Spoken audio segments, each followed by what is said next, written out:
here they are, Philadelphia's own Seth Joyner and Artie Clear. Welcome to the Eagles Report Card here at Artie Clear and Seth Joyner. We talked about the Denver Bronco game yesterday and the Giants coming up. Seth, what a day for the Philadelphia Eagles and Denver Broncos. That was a tough loss there. I thought they hung in there in the first half. They had a chance to go for it on fourth down. He elected to punt it 21-13 at halftime. I thought they might be in it. Then here comes Peyton Manning just blowing the doors off of the Philadelphia Eagles, and it was a runaway. We picked the scores out, 20-point differences, and that's the way it felt. Denver put up the most points they put up in the whole career of Denver in 52, and they did it against the Eagles. What's going on? Did you really think they were close? Did you really think they were hanging in there? Honestly. In the first half, I thought at 21-13, if he goes for it on fourth down, gambles a little bit, maybe gets a first down, kick a field goal, get a touchdown, possibly 21-20, and they only have to play him another half. So I thought it could have ran that way, but it didn't. No. Let's really be honest, because as I sat on my couch and watched that game yesterday, I watched it in great anticipation of, just waiting for something to happen, for everything to just break loose. It's almost like, you know that Denver is just going to explode, but you don't know when it's going to happen. So they come out and they march down, they score a touchdown, their first possession. The next possession, they don't convert on third down. And then every subsequent possession, they score. You know what's funny is with the Philadelphia Eagles and it's all phases of the defense, the offense, and the special teams. And we've been ragging on them special teams. And once again, yesterday against the Broncos, allowed 14 points, a 105-yard touchdown by Trendon Holiday, and a block punt, and bingo, touchdown. Gave them 2 touchdowns, which is 14 points to the 52 points. They still scored 38 points, and this is too many points they're giving up to Philadelphia Eagles. That's why when it was in the second quarter, it was 21-13. I think there's about 4 minutes and change left in the game in the second half, second quarter, excuse me. I wanted them to go for it. I needed them to gamble because you were going to go match them possession to possession. So they needed to gamble there and go for it. But what's Chip Kelly do? I'm not trying to knock the guy. I know he's brand new in the NFL. But what does he do? Takes a 5-yard penalty, punts the ball, and they didn't score, but never went for it. Now, you're out in Denver, you got a kid like Henry who has a big foot, big leg, and been about a 55-yard field goal. Do anything but give them the ball back, kick a field goal, go for it, but don't just punt it to them. They need points to hang with Denver. They hung 52 on the Eagles. It's a lot of points to give up in a football game. The most ever in Denver history, they had to hang it on the Eagles. Well, it is a lot of points to give up, but, if I would say if you didn't see it coming, then you just weren't being realistic. I mean, the Eagles' defense, between the defense and the special teams, they haven't really been able to stop anyone the last couple of weeks. You being a former football player, preparation for the team that you're going to play, how does the Eagles, how do they get prepared for a team like Denver? Because they're almost playing what the Eagles are doing. Peyton gets up to the line, checks out reads, calling his own plays, hurry up offense. They're doing that in Denver. They're used to it. Eagles are doing it in Denver. They're not used to it. They actually are playing in Denver's hand with that hurry up. Well, I mean, there was really nothing that they could do. I read a quote somewhere where Connor Barwin said, we can't stop them. Well, we knew that you weren't going to be able to stop them. I mean, when you look at them from a defensive standpoint, they're not very sound. Everything that they do really makes you kind of scratch their head. Let's start with the defensive line. They're supposed to be a 30 front team, but when I look at them, they're in the 40 front more times than they are in the 30 front. And then when they are in a 40 front, they play a under with a sink in on the weak side, which means that the tight end has outflanked your end on the strong side. So all of those outside running plays, they were out-leveraged before the play even began. Now we talk about the linebackers and the that should be your department, by the way. And the secondaries. They play a lot of zone, but they really don't have any concept of routes and how routes develop. Okay, so if I'm dropping to the hash, and I know I got another hash guy on the other side, and I know I got a guy out in the flat. Okay, once I determine how many receivers that I have to my side pre-snap, either 2 or 3 or 1. Okay, now I've got to realize that anytime that I've got a receiver coming in, there's another one coming out. That's understanding route concepts. If you understand route concepts, now you get to your landmark, you plant your feet, you're looking at the quarterback, and you're ready to break on the ball. But when I look at the Eagles' defense, they never seem to get their feet planted. They never really seem to have any concept of where the receivers are in front of them or the ones behind them, okay? And to make matters worse, they don't get pressure. They don't get pressure, which makes it look that much worse, okay? And Real then difficult. and then when you do put them in man-to-man situations, they are not technically sound enough to play man-to-man coverage. You know, if you stand still and a guy runs up on you, okay, and you haven't given him a clear-cut way to go, you're not going to make him go one way.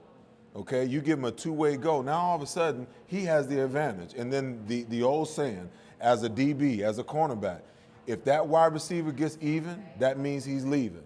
And I'm telling you, when I look at our defense, when I look at the Philadelphia Eagles defense, when they're in man-to-man coverage, they have no clue what they're doing from a technical standpoint to be able to cover people man-to-man. And because they don't get a lot of pressure, they have to blitz in certain situations. And until they get better, until they can mesh the two of those together, better pass rush, better pass coverage skills, this defense is going to continue to struggle. This defense is a defense that was built with Chip Kelly of free agents, Brandon Fletcher, Kyrie Williams comes from the Super Bowl champion Baltimore Ravens, Patrick Chung out there, Nate Allen's-Larone. Then they got their linebackers. They try to get Trent Cole to be a linebacker, Brandon Graham to be a linebacker. And by the way, I still don't know where Brandon Graham's living or what he's doing because I've only seen him on the football field one time in 4 games to get a sack. So I don't know how that's working out. Trent Cole's not really being effective like he's supposed to be in that 30 front, as we call it. And I don't even realize it's the 30 front anymore because they're lining 4 guys up. They're blitzing Connor Barwin or maybe a safety, sending 5, 6 guys, never getting no pressure on the quarterback, and you're just going to pick them apart. They're an untested secondary because the simple fact is they've never played together with one another. This is their first year, and after 4 games, it doesn't look real good for the secondary. It doesn't look good for the defense, and Chip Kelly looks like a rookie head coach. That's the bottom line. He don't look like no pro coach that's been in the game for 10 years. He's a rookie, and he's showing his colors right now. Well, but you know, you knew that that's what you were getting when you hired him as the head coach. You know, how did he try to help his cause? He hired a bunch of present NFL coaches onto his staff to help him through that process. But, you know, he's got to go through his growing spurts as well. I mean, each and every single game, he's had one questionable situation where it kind of left you scratching your head.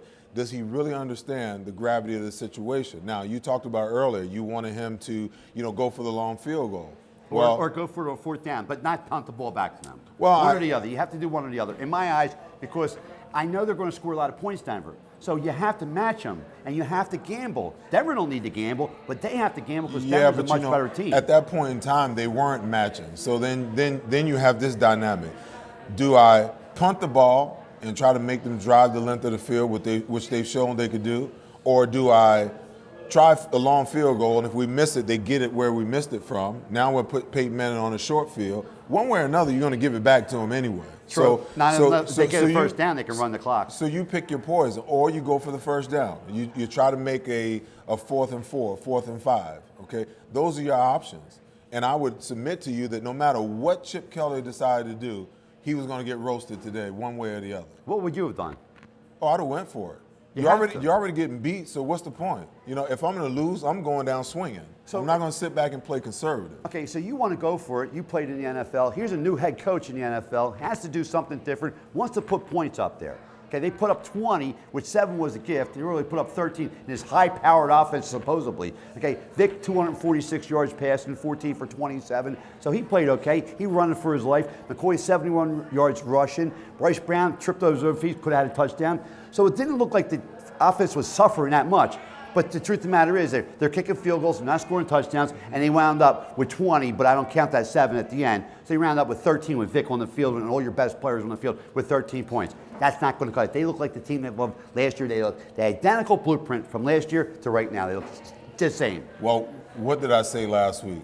I said that they were going to have to score every single possession they had in order to keep up with Denver. Because Denver is the type of team that every time they get the ball, they're going to get some points. You might make them turn it over on downs maybe once, twice a game, but for the most part, they're going to convert 3rd downs, they're going to continue to move the ball, and they're going to score points, okay? So what happened? We kicked 3 field goals out the box, okay? Right. So you're talking about 9 points opposed to 21 points. If we score 7s instead of 3s, now we've got an opportunity. The complexion of the game is completely different when you do that. But you can't kick field goals against Peyton Manning and expect to beat him. because while you're kicking field goals, he's scoring touchdowns. And there's just no match for that. Is it my imagination, or is Peyton Manning looking better than ever right now? Well, listen, he's got all the tools that's necessary to be able to do what he's doing. That's not to take anything away from him, because he's one of the few guys that I've seen that basically is an offensive coordinator on the field, okay? They can call a play, but he looks at the front and he knows through repetition of studying and conversation with the head coach and the offensive coordinator that when they show us this front, this is the running play that we can run. So we've got a pass play call, but we're going to run the ball, okay? Okay, we got a running play call, but they're showing 8 guys in the box. Well, we're going to check because I got man-to-man coverage over here. Let's take a shot. You know, he's one of the few quarterbacks that can step back and look at that and see that. Now, he's got the personnel to do it, though. He's got a tight end. He's got 2 wide receivers. He's got a slot receiver, and he's got a stable running back. Not a whole lot of teams in the NFL have that combination, and a good line that blocks well against the run and protects him as well. Without a doubt. We come back after commercial message, talk more about the Denver Bronco game, and their next opponent will be the New York Giants. And there's a lot going on there, too, here on Joyner and Clear, the Eagles Report Card. Welcome to South Philly Bar and Grill, your home for everything Philly sports. Voted best sports bar in Philadelphia since 2009 and named top 10 in America. Located at Philly's most famous intersection, 9th and Passyunk, between world-famous Pat's and Geno's. At South Philly Bar and Grill, we got our game on for you. Our menu offers everything from hand-tossed pizzas to seafood. Join us Monday nights for Seth Joyner and Artie Claire's The Eagles Report Card, filmed live. And for all Eagles, Flyers, Sixers, and Phillies action, we offer a charged atmosphere and daily food and drink specials. SPBG, fantastic sports and great food with a Philly attitude. Check us out, www.southphillybar.com. Back here at the South Philly Bar and Grill, we're talking here with Seth Joyner, myself, Artie Clear. Friday night, you'll see us at 8 to 8:30. We're talking about the Philadelphia Eagles. Wrap it up with the Denver Broncos. They get croaked last night, the Eagles, by the Broncos, and that was a croaking, by the way. I mean, that was an old-fashioned whipping that they caught there, dropping balls, not playing like they're supposed to play. The Eagles not tackling, so I don't know what he leads the team with 3 receptions, dropped 4 more balls there, not taking advantage of any opportunity of the Philadelphia Eagles, and Denver handed them their heads. Well, they took him out to the woodshed, and then they brought him back in, and they took him back out to the woodshed again. You give him a double whacking? Yeah, they got a double woodshed. But you know, listen, this team is going to go through some growing pains. Special teams wise, they need to help themselves. What about the special teams? They give up 14 points. Holiday, 105 run touchback, and he's faster than lightning, that kid. You know, listen, that block punt bothers me. Listen, the special teams cannot be a liability for your team. It's got to be a plus. So they either have to be a plus or they've got to be status quo, meaning that they don't give anything and they try to take something away. But when you give up a block punt, when you give up a kick return, you know, and you give up field position the way they did with bad punts yesterday, they're going to continue to get beat. They're going to continue to get beat. So I mean, they're taking turns right now. You know, when the offense is playing good, the defense doesn't show up. When the defense shows up, then the special teams has their day. You know, when the special team and the defense plays well, the offense can't get out of their own way. You know, it's just they've got some chemistry issues that they got to come to grips with, and they got to figure it all out. You know, and that's going to be the growing pains of a coaching turnover, coaching change, philosophy change. That's what you go through sometimes. Now, you played with the Eagles, one of the best defenses, probably the greatest defense the Philadelphia Eagles ever had back in the days when you were there, and Clyde and Jerome and Reggie and all that. Knowing that it's a brand new defense for the Philadelphia Eagles, and in your estimation, because you've been a linebacker, you know what it's all about, how long do you think it's going to take the Eagles to gel for those guys to know where everybody's at on the field? Is it going to be a whole season we're going to watch that? Is it going to be 2 seasons? How much time do they need together before they start playing like a unit? So, you know, you really put me on the spot because, you're the guy.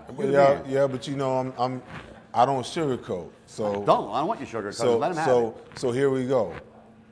First of all, you control the football game by winning at the line of scrimmage, whether you're talking about the offensive line or the defensive line. Okay. If you cannot control the line of scrimmage, then you cannot control the game, okay? So you ask me how long? Until they go and they bring in the right type of defensive lineman to make this defense workable, okay? I'm sorry. They made a lot of mistakes in the draft over the years, okay?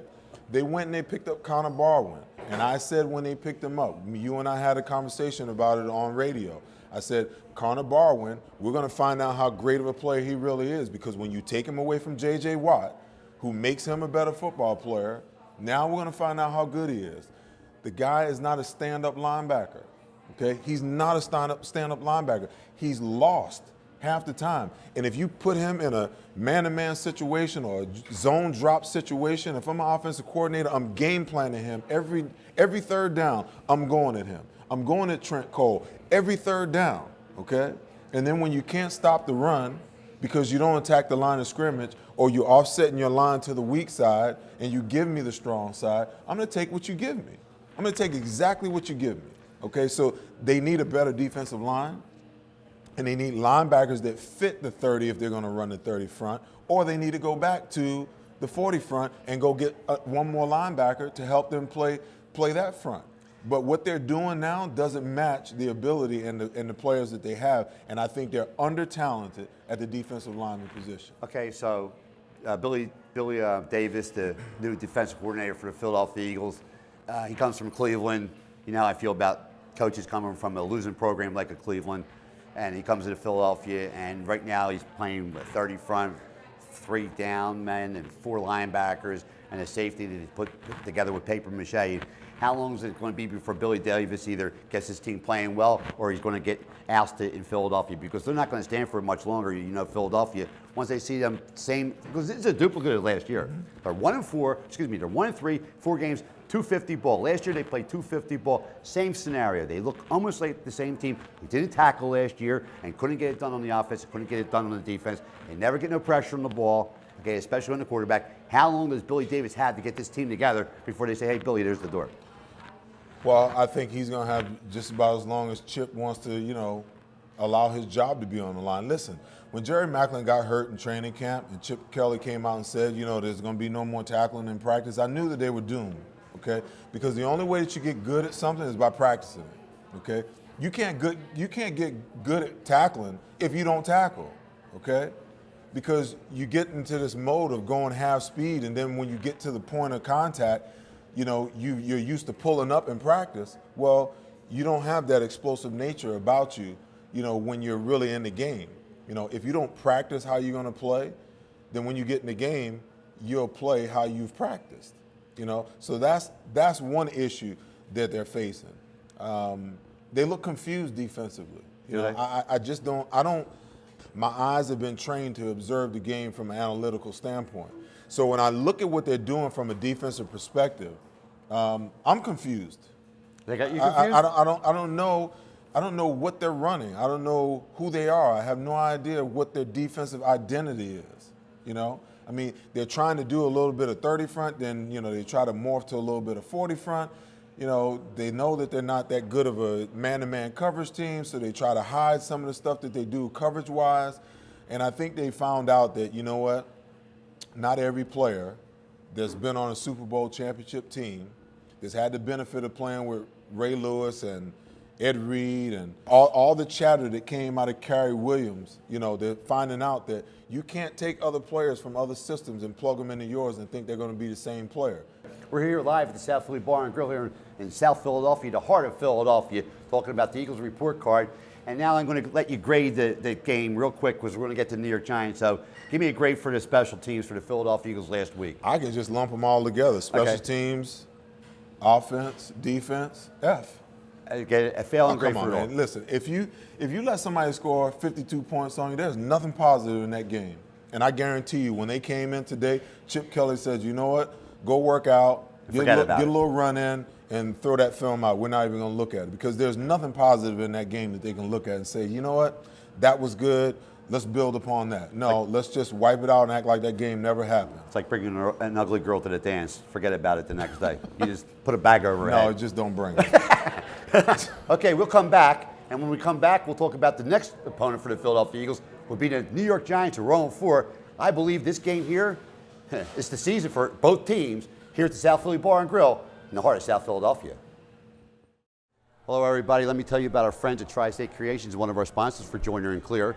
They have custom-made thermal insulated windows. Let me demonstrate this window for everybody so they know what they can get. Easy to clean. Unlock it, take it up top, pop. Here comes the bottom sash. Go to the top, same thing. Easy to clean. Top and bottom from the inside of your home. They're custom made for the exact opening you have right now. They're fused welded windows, argon gas, all thermal insulated glass. Guaranteed to save you at least 35% on your fuel savings yearly. Call 888-990-8886. Tell them you heard it here on Joyner and Clear and save 15%. They'll come out and give you a free presentation on no obligation to yourself. Also sponsored through the HUD people and the FHA. Once again, tell them you heard it from Joyner and Clear. 1-888-990-8886 is their number for all your home improvement needs. You need to call Tri-State Creations in Conshohocken, PA.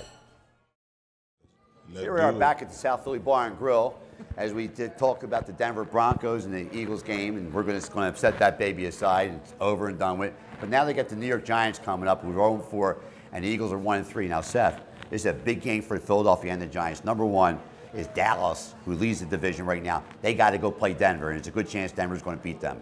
If the Eagles could win, they'll go to 2-3. The Giants lose, they go 0-5. Then Coughlin's job's on the line. Chip Kelly's job has nothing to do with anything because he's there for the duration until he gets some experience. But if the Eagles could beat the Giants and Dallas lose during the top of the NFC East, I think that could happen. I give the Eagles a good chance to beat the Giants. Giants have been playing terrible football. They don't have a running back they can call their own anymore. They have David Wilson who's fumbling the ball over the place. They get rid of almost everybody they possibly could get rid of. So I like the Philadelphia Eagles to have a good chance to beat New York, even though they got to go to New York. It's a very important game. This game here could mean the season, believe it or not. Well, I mean, you're right. It's a big game for both teams. You know, if to get off to an 0-5 start, you know, be some major changes probably go on in New York. To drop to 1-4 for the Philadelphia Eagles after all the expectations, that'll be hard as well. But that being said, I think even at 0-5, 1-4, those guys are still in the mix as far as the NFC East is concerned. That's just how bad the NFC East is this year. Incredible, the Dallases and the Giants and the Redskins and the Eagles. You know, if you went back in history and you counted all the Super Bowls up that Dallas has won and the Giants have won and Washington has won, I can guarantee you can take any division in all football. They got more Super Bowls than any division right in the East. And now they're like the doormats of all football, all four of those teams. It's amazing. Let's go see Dallas just give games away. They couldn't beat San Diego. Eagles getting killed by Denver. Giants just getting murdered by everybody. Carolina shoot them 38-0. Then they lose to Kansas City 31-7. Eli Manning probably having the worst season of his career. I don't know how soon they're going to straighten that out, but I got the Eagles have a good chance to win this game. And my question to you is, say the Giants lose the game. And now they've been trying to fire Coughlin for a long time. Is his job at stake right now? No, I think no matter what the circumstances are, I see him at least finishing the year. Worst case scenario, if they go 0-9 and they may, just make a quick move. Can't clean house because, you got to have somebody to still run the team. But I don't think he's going anywhere. You understand that things go in cycles. I mean, the guy's won 2 Super Bowls there. I mean, I think he's earned the right to say, hey, we're struggling right now. We had to give up some of our top players. OC left. Bowley left. Their, linebacker. I mean, all these guys left via free agency because of money. Bradshaw. They've got problems on the offensive line. Jason Tucker's hurt. Pierre Paul has been hurt. So they're not at full strength. They've got questions in the secondary. So they've got some issues, like everybody else. What's the keys for the Philadelphia Eagles to defeat the Giants this coming Sunday? What do the Eagles need to do to beat this team? Well, listen, obviously the Giants are a wounded dog right now. So if I'm Chip Kelly, I'm looking at the game film these last 4 weeks, and I'm saying, okay, what have other teams beat the Giants with? We're not going to change anything. We're going to beat them the same way. If that's running the ball, let's run it. If that's throwing it 50 times, let's run it with some, with a nice pass-to-run ratio. We're not going to change a whole lot. The big challenge is going to be for the defense, because once again, it's going to boil down to their ability to create pressure and how they can stop the Giants. Now, the Giants haven't done a whole lot, but you know how Eli is. Eli can get hot like that. Yes, that's true. And he's had a good record, a good track record of causing some problems for the Eagles. So if the Eagles go up there and can't handle Cruz, if they go up there and they don't get pressure on Eli Manning, you know, they're going to give the Giants a real good opportunity to win this football game. But they've got to look at the film in all three phases and ask themselves, okay, where is it that the Giants are beginning beaten on and on and on again, okay? Now let's do the same thing. Let's take the same formula and continue to beat them. Let's ensure that they stay 0-5. I know that the small things in football count a lot, but people overlook them. And the special teams have played horrendously bad for the Philadelphia Eagles. The Eagles need to get better just with the special teams alone. Then they need to be a defense that can assert themselves and start running that offense. Now, they've given up a lot of points, 38 and 31 in the last two games, the Giants. They've given up a ton of points, by the way, the Giants.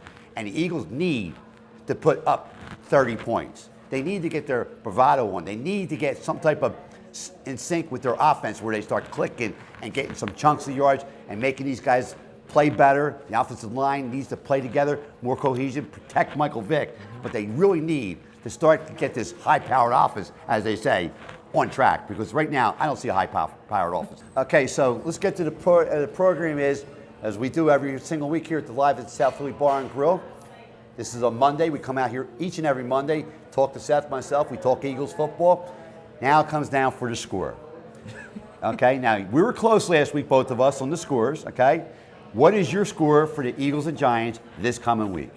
Well, I think the Eagles offense will get back on track this week. You know, I really see them probably scoring about anywhere between 30 and 40 points this week because the Giants defense has struggled. And I think if they can get off to a quick start and get a lead, that'll put the defense in a better position to play against Eli Manning and the Giants offense. So the Giants haven't really done much on offense this year at all. You know, so I would say Eagles 35, Giants 14. Okay, that's a pretty good score. Not far away from what I think it is. I think the Eagles will have a good offensive day and know that they're going to be desperate, both teams. And I think the Eagles will win this game. I don't think they'll put up 35. I think it'll be more like around 28-17, somewhere around there. Maybe it comes down to the fourth quarter where someone has to make a play on either side of the ball to help the Eagles, and same thing for the Giants. I think it's going to be close in the first half. I believe that the Giants will come out and try to impose their will on the Eagles, but at the end of the day, I think the Eagles will win the game, and I got 28-17. We're here at the South Philly Bar and Grill. We'll be here each and every Monday. We do our show from 8 to 8:30. You'll see us on Fridays. Have a great week, and go Eagles.